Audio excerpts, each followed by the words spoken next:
Listen up, lads. Welcome back to the Daily Crumper. And today, I'd like to have a bit of a discussion with you lot about some suspected changes that are going to happen to the game in the near future. That being, of course, 11th edition Warhammer 40K. As I'm sure we all know by now, it's around that time that the next edition is slated to come out within the next year or so. And with it, I'm sure G-Dub will switch up the game and make it nice, new, and refreshing for the lot of us to try out. And it's those changes that I'd like to talk about today. Specifically, some 11th edition wants and must-haves for myself, and changes I would like to see happen to the game.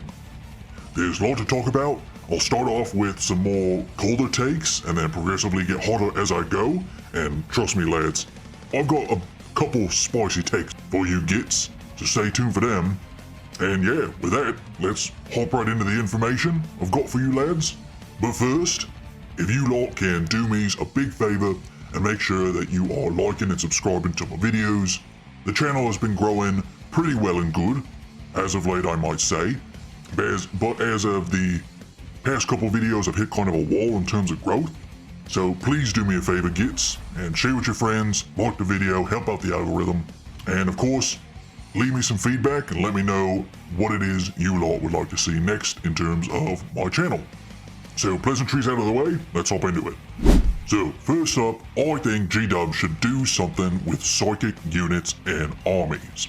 Because as of 10th edition, psychic does not really exist outside of just being a keyword, which is usually strictly going to be a downside. Anytime that I faced off against a psychic affiliated army, I found that usually the only thing that psychic keyword does is affect a unit in terms of stratagems.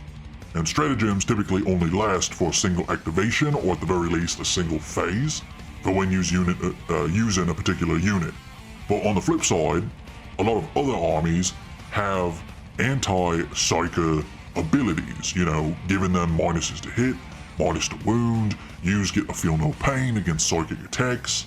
A lot of anti-psych tech, but in terms of the psychics themselves, they don't really do too much. I believe that psychic focused armies have lost their identity completely, Dems being like the Thousand Sons, Chaos Demons, Grey Knights. The Thousand Sons actually have it a little bit better than some of these other armies, but again, like Grey Knights specifically, they're all psychers, but they don't do any psychic type things. They have abilities that are themed around psychic abilities, but those abilities are just on their unit datasheet profile and is similar to any other ability that a unit's datasheet has in any other army. In 9th edition, in editions prior to that, the psychic phase used to be its own thing. And most of the time you had a table of psychic abilities that you could pick and choose from that your specific librarians, weird boys, sorcerers, whatever they's got would have. But now all that's gone. And I think they should fix this, but don't necessarily bring back the psychic phase. The psychic phase was really nice for those armies that really leaned into having psychers. But the flip side is if you was playing an army that didn't typically bring psychers, or didn't even have the ability to bring psychers, it means that there was this big chunk of the game that yous didn't have access to. So for instance, if yous was playing Tau or World Eaters, who traditionally cannot take any psychers, and yous was playing it against a psyker-focused army like Grey Knights or Thousand Sons, you would get to your opponent's turn, and when they go to the psychic phase, they'd be rolling all these dice, doing all these abilities and powers, and dealing a bunch of damage to you that you wouldn't have any option as to do anything with. You couldn't roll your saves. They would just do a bunch of mortal wounds that you could literally do nothing against. And it took a long time, and it was not a great gameplay feel, because the psychic player was taking up a lot of time and doing things that the opponent could not retaliate against. And obviously, the opponent would get frustrated because they're taking a bunch of damage and can't do anything about it. They don't even get to roll dice. And again, it led to a very not great game feel. So I think they should definitely tweak what they did for 10th edition and find a middle ground. Don't fully bring back the psychic phase like it was in prior editions, but don't completely remove it and remove Psyker's urgencies in armies like they did with 10th edition. They should find some sort of middle ground, like with either in Age of Sigmar, which a lot of Psyker type units in them's armies are abilities that the unit has on the side that they can pick and choose to do in a lot of different points in the game. Or even from the Thousand Sons in the current 10th edition. Again, they have a lot of psychic powers, like your warp times and your doom bolts, and each Psyker can choose to try to manifest those powers in their respective phases that they're applicable to. You know, warp time in the movement phase, doom bolt in the shooting phase, or the fight phase, whatever it is. You know, T-Sons is a step in the right direction.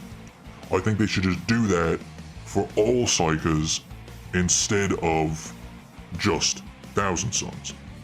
I think it would just add that flavor back into the game, and again, it would give those faction identities back to, again, say the Grey Knights, who, as of now in 10th edition, are just a bunch of shiny gits with swords that shoot you with funny bolters. That's it. Next up is G-Dub should 100% fix the flyer issue.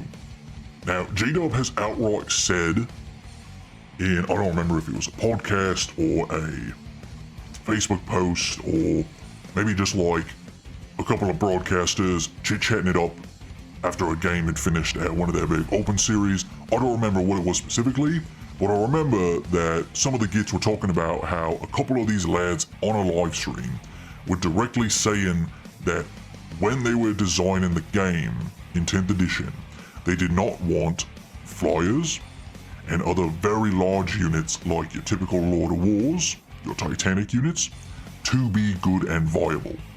Now, I feel the reason they brought this up was because, again, in 9th and prior editions, you had situations where flyers were very, very good. To bring the conversation to the greenskins, back in 9th edition, when you could play freebooters, and their ability for the army was whenever a unit of yours killed an enemy unit in the phase, shooting, fight phase, whatever it be, if you killed a unit in, say, the shooting phase, every other unit in your army got +1 to hit for the rest of the phase. It was called like competitive spirit or something like that. Competitive, crazy show-offs, you know, whatever. The orcs are always trying to fight and to one-up each other. But what that ended up being was, as soon as you got the first kill, it was then easier for your second unit to get a second kill because they hit on +1 now, and then the third unit would hit on +2s, and so on and so forth. It just meant that your orcs were shooting, in particular, very Zorgan good. So what you'd do is you'd bring 4 planes, 3 Decker Jets, and a WAS bomb. Roll those up the field, turn 1. They're flyers, they can move all the way across the board, they can see wherever, shoot up a bunch of gits without them being able to do nothing about it. It was very good, and also at the same time, not good for the game. And I understand that they don't want a situation like that to happen again, where Orc players, AdMech players, Drukhari players showing up with 3 to 4 planes, zipping across into their opponent's zone, turn 1, and blowing them all up without them being able to do nothing. I get that. But again, as like how G-Dub usually does, when the needle swings one way and things are too good, they have to bring the needle all the way to the other side and nerf it into the ground so that way nobody brings planes ever. And I feel that this does not mean that planes need to be unplayable. Some old bearded gits might argue that flyers and Titanic units shouldn't even be in the game because they don't fit the game's thematic, they're too big, they don't make sense to be on a small army-sized table, and I disagree with that because I think flyers and Titans are really zogging cool, and I would love to see them on the tabletop again. They don't need to be busted broken just let me run them in a weird fringe case off-meta list. I think what they should do, either make the planes do little to no damage, but make them more accessible. Meaning you don't have the weird plane rules like in 10th edition where they have to start in reserve, and then when they come in on the following turn, they have to have their base touching the side of the board, for then on a third turn for them to finally be able to move and do whatever it is they want to do. Don't do that. Just let us kits deploy them normally. Let them fly wherever they want, shoot wherever they want, turn one, but just make them not do a whole lot of damage. And as a result, make them cheaper. Or, again, if you want to flip the script and push the needle to the other side, make them be very efficient high damage platforms, but harder to use. Meaning if you do want to keep the weird has to stay in deep strike, coming off of a board edge, touching it, all that weird Zoggin stuff from 10th edition, I'm fine playing a plane like that, but the plane has to be good enough for me to warrant dealing with them tough, awful rules. But right now, in the current 10th edition, we get neither of them. And it's not very fun. So yeah, G-Dub, please fix flyers. Alright, next up, G-Dub, please release and or refresh current existing armies in the game before adding new ones. And what I mean by that is there are certain armies, like our Dark Eldar friends, that have gone decades, literal decades, without a proper range refresh or anything completely new. Yes, most armies have gotten a side character here and there, but that's been it. Hell, most armies have gotten, some armies rather, have gotten smaller over the years. What with G-Dub cutting out all of the metal and fine cast models, or just units that didn't have models. You know, your war bosses on, your pain boys on bikes and whatnot. So I feel like they should do that and focus on that before going off and adding more Space Marines or adding more completely new armies. And also, some armies have outdated aesthetics that don't fit the current state of the game. What I mean by this is the Grey Knights. Keep picking on the Grey Knights, but there's a reason. Them gits have really zogging old models. I believe most of the Grey Knight range came out in like 6th edition, and we're still using those models.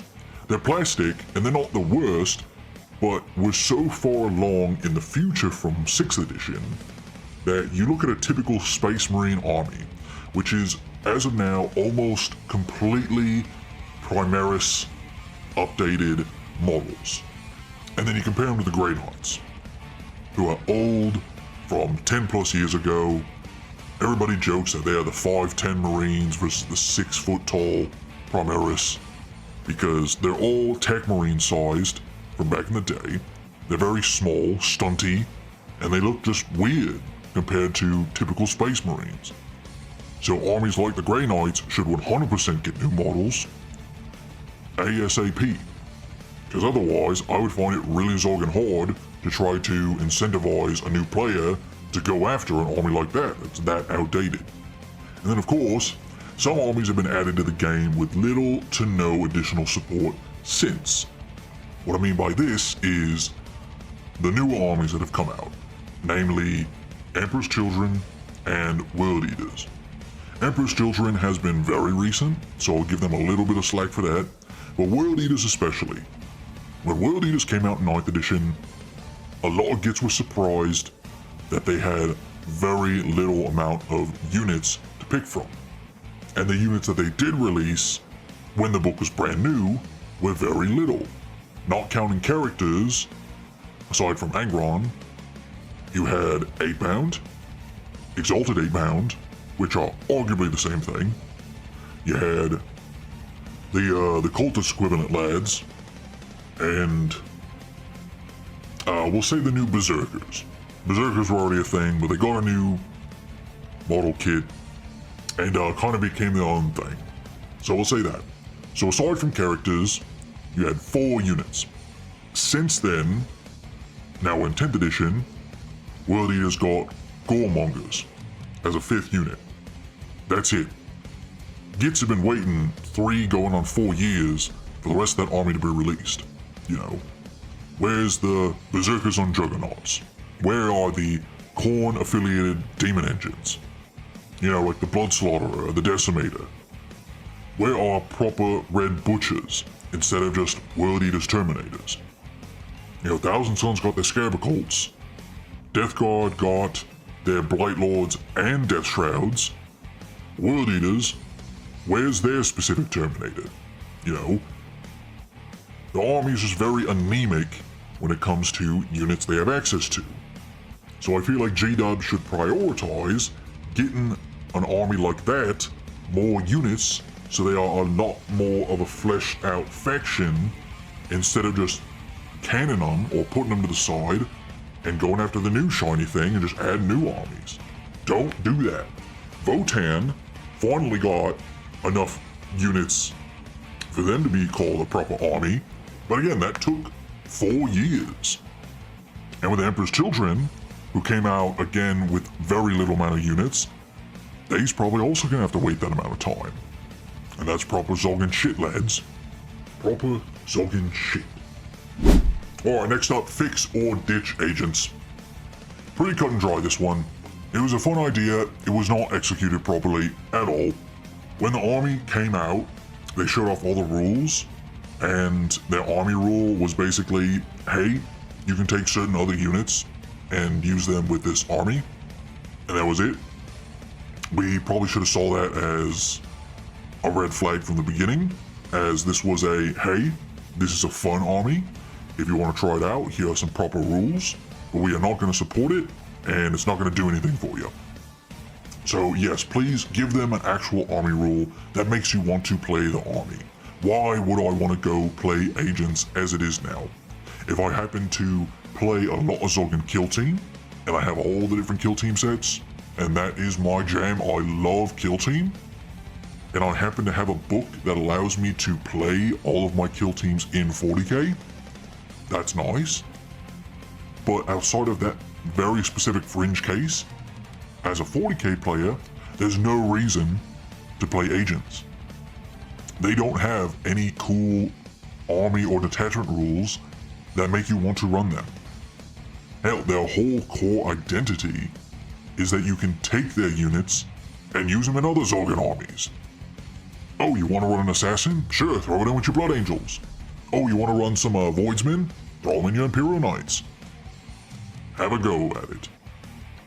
But why would I want to play agents specifically? The models look cool, but in terms of the rules, they're all just a bunch of fancy guardsmen with fancy wargear abilities that cost way too Zoggen much. I'm just not doing it. Like, the idea of Imperial Soup sounds good, they just need to refine it a bit more. They did it where if you run agents, you can take Grey Knight Paladins. You can take Sisters Battle Squads. You can take Guardsmen and Chimeras. You can pick and choose these units from a specific list from other Imperial armies, which is really nice and good, but they tack on that those units do not get any of your rules, and on top of it, they cost a lot Zoggen more points to run them in agents than you would in their typical army. And that's just not good. Again, like I said with the flyer issue, do one or the other, not both. And we have examples of this. Demons, as they exist right now, in 10th edition, work better. If you play Chaos Marines and you want to run Demonettes and Bloodletters, go ahead, just take them from the index for demons. Use their points cost, whatever it is, throw them in there. Yeah, they're not going to get Dark Packs, they don't get your army rule, or your detachment benefits, but you can still run them. You see Chaos Knight players running Great Unclean Ones and Rodagist all the time, because them big Nurgle Demon Gits are effectively just a cheap discount extra knight, and there's no added strings with that. You just pay the points for whatever you would normally, and throw them in. So do that with agents. Grey Knight Paladins are obviously going to be better in a Grey Knight army. If you're bringing them in agents, they're going to be worse. So why pay a premium on top of what you normally would pay for Paladins to not play Grey Knights? It's baffling to me, lads. So yeah, G-Dub, fix that issue, or just get rid of the army altogether. Give us like a very half-assed index at the start of the edition. Say, hey, here's all the rules for these data sheets if you want to use them. But that's it. You know, have fun. Alright, next up, and this one might be a bit controversial. I say that G-Dub should keep the detachment system. Now, what do I mean by this? Detachments allow for army variety without tying you to one specific playstyle.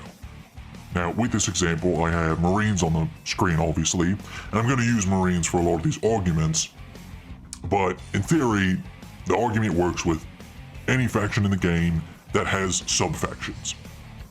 So, what it boils down to is this means that you can paint your lads however you want, and nobody's going to call you a git. So my example here would be that in 10th edition, say you split a couple Leviathan starter boxes. Which one of your mates? You open it up, you build all your models, and afterwards use as the Space Marine owner, end up with a lot of these Infernus Marines, you know, the Primaris Gits with the Flamers. And you think, well, Flamers are pretty zogging cool. I think I like Flamers. I'm going to look through my Space Marine Codex here, and I'm going to go out and I'm going to collect all of the Flamer-centered units as I can. I'm going to take Aggressors with Flamers. I'm going to take the Land Raider Redeemer that has the Flamers. I'm going to take Invicta War Suits with Flamers. And I'm going to have a good zogging time building my Flamers. And then when it comes to painting your Flamers, you go, well, I think I really like Blood Angels. I like their vampire aesthetic. I think Sanguinius is a fantastic Primarch. I would fight and die for Sanguinius, as would these brothers of mine. So you paint your Flamers in the Blood Angels scheme. Now when you go to play the game of 10th edition, you have all these detachments to pick from. And you have one here called Firestorm, which is centered around units using Flamers. And you go, wow, this is really zogging cool. This is an exact playstyle for me to use. So you build your list, you grab your enhancements for your leader gits, you throw the boys on the table, and have a good zogging time. Now, compare this to 9th edition, or really any edition prior to this. You have your Blood Angels with the Flamers. You crack open your Space Marine Codex, and you're looking and you're looking. You're looking for any rule or detachment that works with your Flamers, and you notice that the only real option for you is the Salamander's army.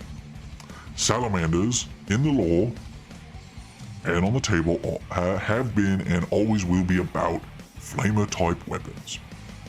So you build a list with the Salamander's army rule. So you can run all your Flamer Gits and have a good zogging time. You show up to the table, you go to play a game, and you go, hey, I'm playing Salamanders today. And your opposing Git goes, no you ain't. Them Gits are red. Them Gits are Blood Angels. Clear as day. They ain't Salamanders. Salamanders are green. What are you, zogging colorblind? And you go, well, yes, I've got Blood Angels, but I'm using them as Salamanders because I want to run a bunch of Flamers. Now, if you's playing a casual pickup game with some mates, this ain't gonna be an issue. And if it is an issue, don't play with them Gits. But if you want to go to an event, either at your local game store, or a G-Dub store, or even a big G-Dub event like the Opens, that's not gonna fly. If you say your Gits are Salamanders, and they clearly are not Salamanders, you're just gonna get called out, and you might get in trouble. And this is what happened in prior editions. When I would play the spiky Gits, the Chaos Marines, and I brought a Black Legion detachment, and a side detachment of Red Corsairs, I needed to individually buy, build, and paint a second detachment as a different color scheme in the Red Corsairs to differentiate from my Black Legion. Because if I just threw all my Black Legion on the table and said, oh, well, these guys are Alpha Legion, these gits are Iron Warriors, that's confusing. And at a tournament, whoever you're playing against shouldn't need to deal with it. So that's why the new detachment system in 10th edition works a lot better. A lot of gits will argue, oh, well, it takes a lot of the flavor out of the game. Now there's no chapters, there's no orc clans, there's no guard regiments. Yeah, they might allude to them, there might be a little bit of fluff in the flavor text saying, oh, well, this is the Mordian Iron Guard use these tactics specifically. Oh, the clan death skulls are all about lucky blue gits. They really like this kind of tactic in this detachment. But it is not outright Mordians, not outright Salamanders, not outright death skulls, whatever it is. And I agree, having your specific special flavor of army being delegated to the background of flavor text in a book versus upfront in the rules sucks. It's unfortunate. But from a gameplay perspective and how you design the game and the game feel as somebody who plays it on a day-to-day basis, being able to one day say, I'm gonna play the Big Hunt without me being snake bites, and then the next day say, oh, well, now I'm gonna play Cult of Speed without me being Evil Sons. That's the big difference maker. And that's why I think detachment should stay. And yeah, my last point, it means you are much less likely to be caught in a feels bad moment if your particular brand of Marine doesn't get that turn with the good rules. So again, to throw back to 9th edition, if you were an Imperial Fist player, the yellow boys, Imperial Fists are all about bolters. Bolters, storm bolters, heavy bolters, all different flavors of bolter. Now bolters are the most basic, bog standard gun in the game. That is the baseline that every other weapon is based off of. A bolter is a bolter, strength 4, AP 0, 1 damage. It will kill guardsmen, it will kill termagants. It will be somewhat effective against a fellow Marine. But if you're shooting orcs, if you're shooting vehicles, if you're shooting monsters like Nids and demons, Custodes, Thunderwolves, anything that's not a basic Marine, a bolter's not going to do anything. So when the Imperial Fists show up to the table and their rules are all about making your bolters good, it ends up being not good, and their army rule suffers as a result of it. And because of all this, Imperial Fists was easily the worst army in the game throughout the entire course of 9th edition. Because no matter what G-Dub did, they could not change how bolters work, because changing the bolter means changing the entire game around it. So they just had to suck it up and be bad. But now that we're in 10th edition, and again, the Imperial Fist flavored detachment, the First Company Task Force, whatever it's called, is a bad detachment. It's not good, because again, it focuses on things like bolters. But in this case, the sad Imperial Fist player can instead play Gladius, or Ironstorm, or Stormlance, whatever it is they want to do, because they're no longer tied to one army's rules. So yeah, with all that, keep detachments, real good system. Tweak them a little bit, but for the most part, real solid, real good. Alright, with all that rambling about detachments, this segues into my next list here, again with Space Marines. And I feel that Space Marines should be split up by individual units. And what do I mean by this? take a unit like the JPI here, the Jump Pack Intercessors, and split them up. Make a unit specifically for the Blood Angels, so they will have Blood Angels JPI, Dark Angels JPI will be a separate unit, Space Wolves JPI, a separate unit. You know, all of the Codex Divergent chapters get their own version of the unit, and then your basic Codex Space Marines have their own specific unit, and fully split them up. Meaning Blood Angels, you no longer use the basic Codex Space Marines. Why? Because you now have access to all of the Codex Space Marine units, but they are Blood Angels specific now. It's the same unit. It will have most likely a different ability.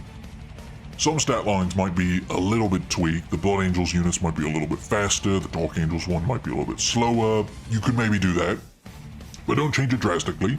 You know, a Marine's still a Marine at the end of the day, and have that be what you do.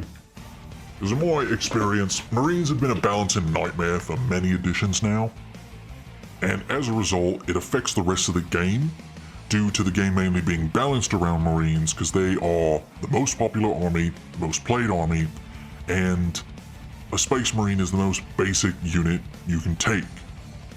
Because what has happened in the past is, I'll use the JPI example.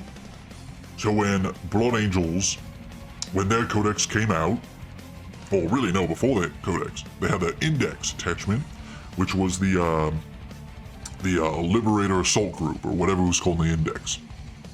The detachment was, when you charge, you get +2 strength, +1 attack. So it means you could take a very cheap skirmishing unit like Jump Pack Intercessors, which were cheap, and it was just Assault Intercessors with Jump Packs. Just a bunch of bolt pistol, chainsword Marines that move 12 inches and can fly. You know, you can take 1 power fist, 1 plasma pistol, that's it. Nothing too special. They could battle over objectives solidly, not super great though, but it was fine because they was cheap. You could run them up the board, press some buttons, do some actions, get you some secondary points, maybe kill a different skirmishing unit or two, like scouts or boys or whatever it is. That was it. But then what happened was Blood Angels players would run Jump Pack Intercessors all the time because a bunch of chainswords going from 4 attacks apiece, strength 4, AP 1 damage, to 5 attacks apiece, strength 6, AP 1 damage, was a whole world of difference. Now all of a sudden, these chainsword kits were wounded guardsmen and other T3 type units like elves and sisters on 2s. And they were wounded most other infantry in the games on 3s. And they were just chopping down kits real easy. And it was really good because, again, the unit was so zogging cheap. So what did GW do? They came out and they nerfed it. They said, here's a big points increase for Jump Pack Intercessors because they are too good right now. And the Blood Angels players went, shoot, that sucks. Well, maybe instead of bringing 3 units, I'll only bring 2, maybe even 1, because they're just that zogging expensive now. But every other Space Marine faction that was using JPI, or not using JPI in this example, because they just didn't really fit that army scheme, and or was not as effective in terms of damage dealing, they're getting slapped with a nerf bat too, because of the offending Blood Angels. So now, as an Imperial Fist player, you get smacked in the face even though you've already been eating shit lately, because your fellow brothers in red are doing a little bit too good, because their rules are a little bit too good for one particular unit. So how would you solve that? Well, make Blood Angels Jump Pack Intercessors a different unit. And that way, if Blood Angels are doing a little bit too good, then you nerf their unit specifically. And then you don't have to touch the rest of the game. I understand where there can be some confusion, because, you know, Space Marines are a dime a dozen, and if you are an opponent and you're trying to remember what a Blood Angels Jump Pack versus a Dark Angels Jump Pack versus a Space Wolf Jump Pack, Black Templars Jump Pack, Death Watch Jump Pack, list goes on, trying to remember what all those different units do can be very taxing. and very annoying. How are you supposed to know all that information? Well, for one, ask your opponent, they're obligated to tell you. But also, why complain about it? Because that already happens in the game. It happens with Chaos. You look at a demon engine like a Forge Fiend. A Forge Fiend in Chaos Marines is not the same as a Forge Fiend in Thousand Suns. And those two Forge Fiends are completely different than whatever the Forge Fiend does in World Eaters. The World Eaters one has Rapid Fire, in addition to Blast. And it hits on 4s for some reason. Versus the Thousand Suns and the Chaos Marines ones hit on 3s. And all 3 of them have different abilities. Is that confusing? Yeah, sometimes, but in the grand scheme of things, not really. So if they do it with Chaos, I think you can 100% do it with Marines, and then you eliminate so many things. You eliminate having to balance all Marines at the same time. You eliminate having to force customers into buying multiple books. They wanted to get away from that. 9th edition, you had to buy 5 different Zoggin books and supplements just to play one army. 10th edition, for the most part, you only need the one book. Unless if you are a Divergent Space Marine, because then you need 2.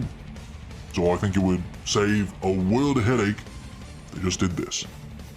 Alright, next up, this is probably the most lukewarm take. Everybody's been talking about this all the Zoggin bloody time, and that is bring back wargear points. Now, why do this? In my opinion, it adds a lot more complexity and intrigue to list building. Armies can become boring or stagnant when the good builds get formed easier. Now, what I mean by this is, as you can see on the right here, I'm using some of the green boys as an example. On the left, you've got a Nob with a Power Claw, and on the right, you got a Nob with a Big Chopper. These 2 gits are not the same. Currently, if you're going to run Nobs on the table in 10th edition, what are you going to run them with? You're going to run them with Power Claws. Why?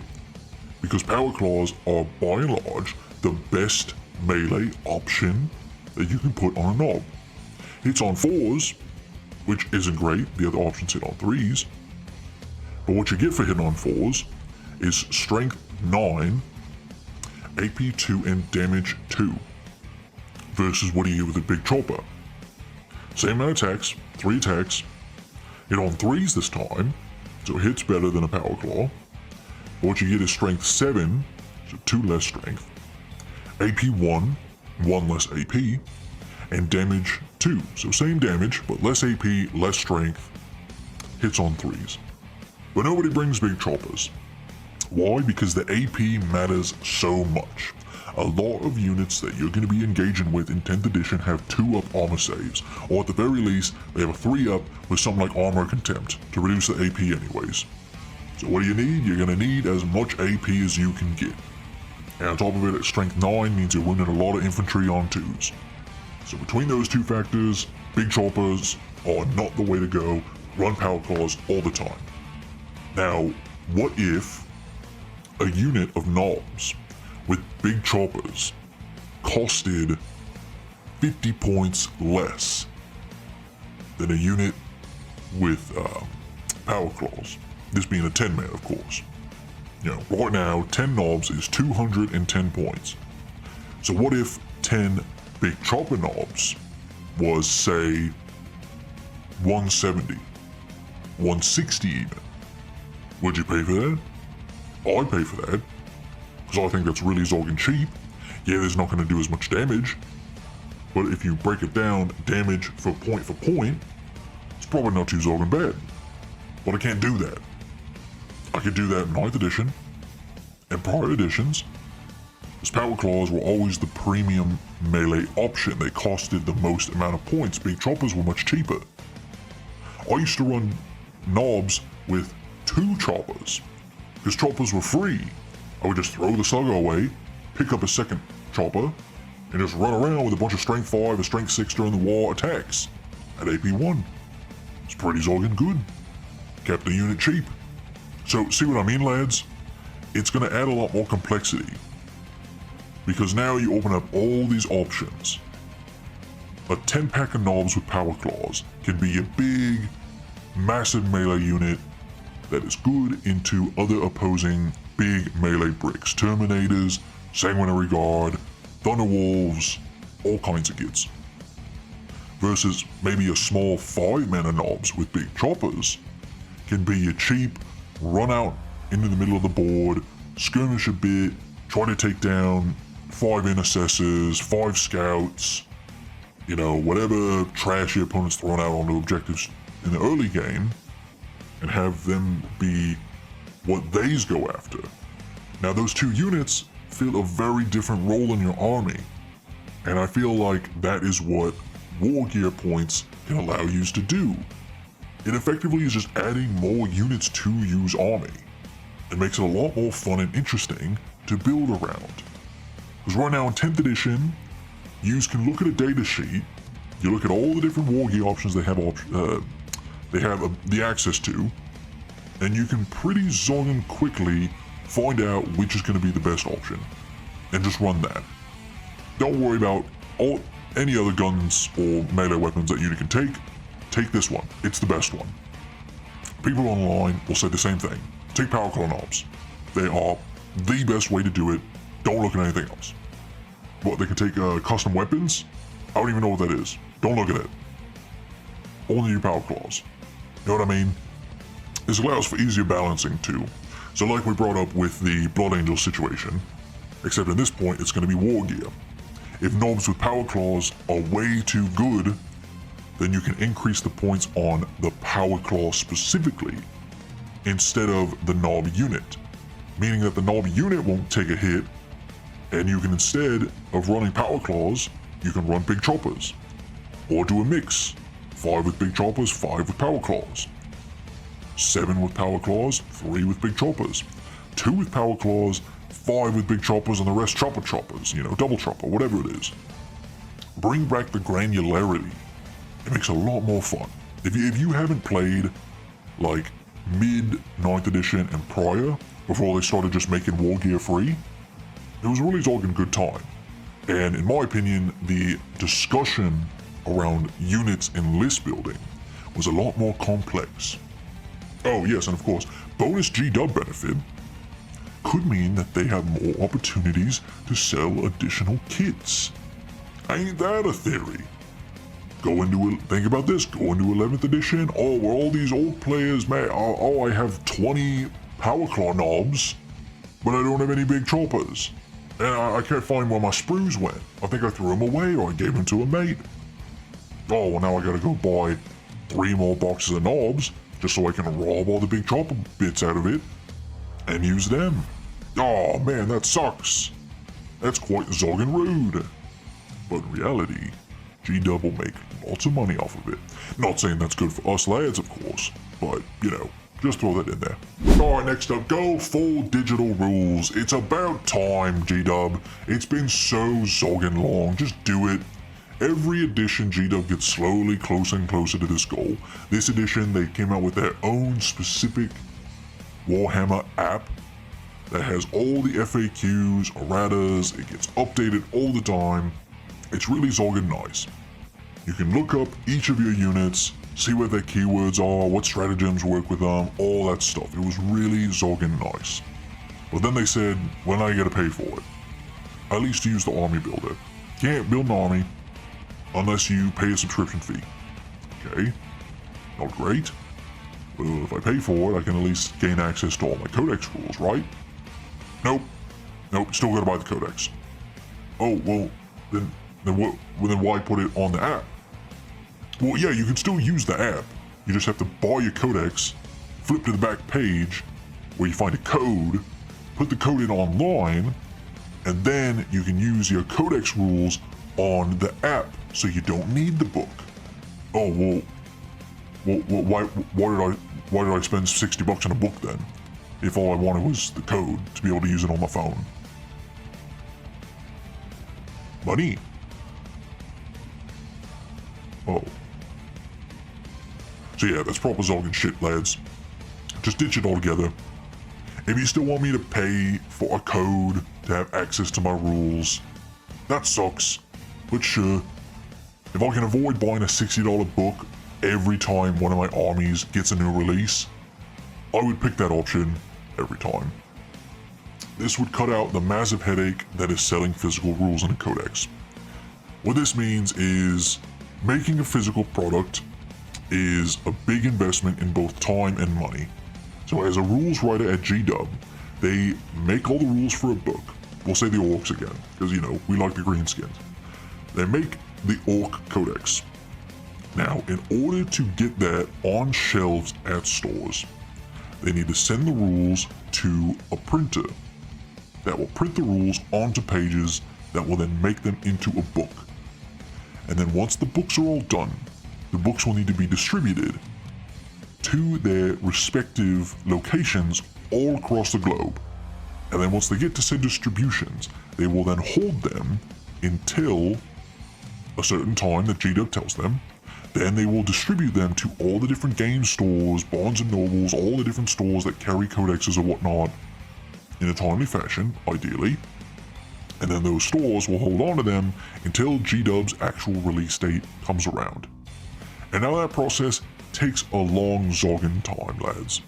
It can take months of getting books printed, distributing books, getting them to stores putting them on shelves, all that stuff. And that's all fine and good. But there's an issue.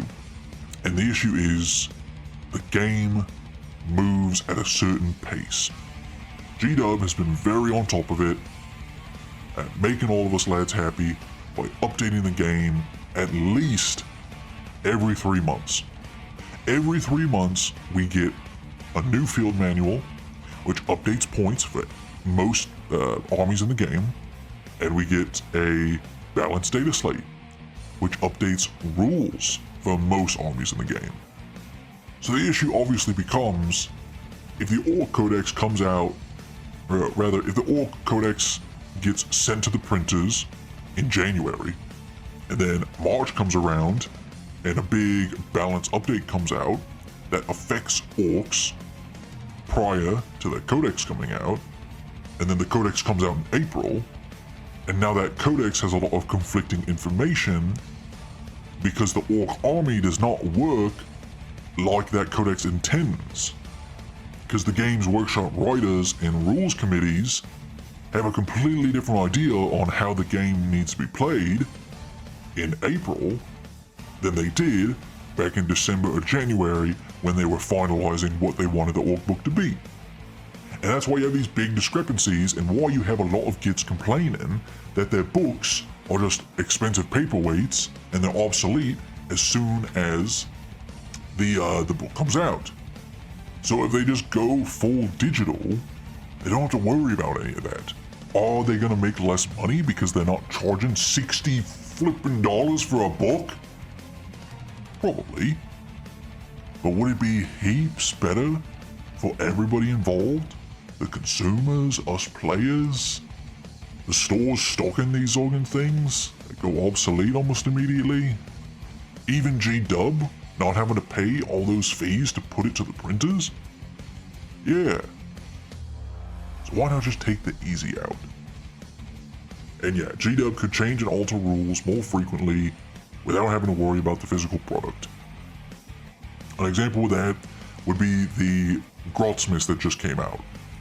They came out with a couple detachments that were very, very similar to detachments that already came out. The biggest one being that Nightmare Hunt detachment for the Chaos Marines. It was just another Nightwatch detachment. Some of the stratagems and enhancements in that detachment were literally copy and pasted from the Dread Talons detachment. So if this new Nightmare Hunt is just a redo of Dread Talons, why not just go back and fix Dread Talons instead of coming out with this brand new detachment that's just the same thing, but slightly different? Well, the answer seems to be that because Dread Talons is its own separate thing in a physical book that released, they can't fix it too much. They can fix it a little bit, but not drastically, because it's in a physical book. With digital rules, you wouldn't have to worry about that. And yeah, that's the video, lads. That was all my thoughts. I, for one, am very hopeful for 11th edition. I really loved 10th. there was some kinks that needed to be ironed out over time, but I think overall the game's in a great space. Each edition, G-Dub gets better and better at running the game, so I'm very confident that 11th edition will be loads of fun.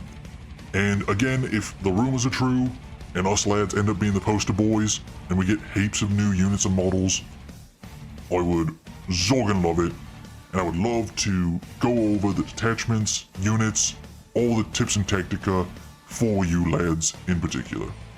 So let me know what you think down in the comments below, and again, like and subscribe to the channel. I've been having a lot of fun making these videos, and I would love it if I could get to 150 subscribers by the time that 11th edition is announced.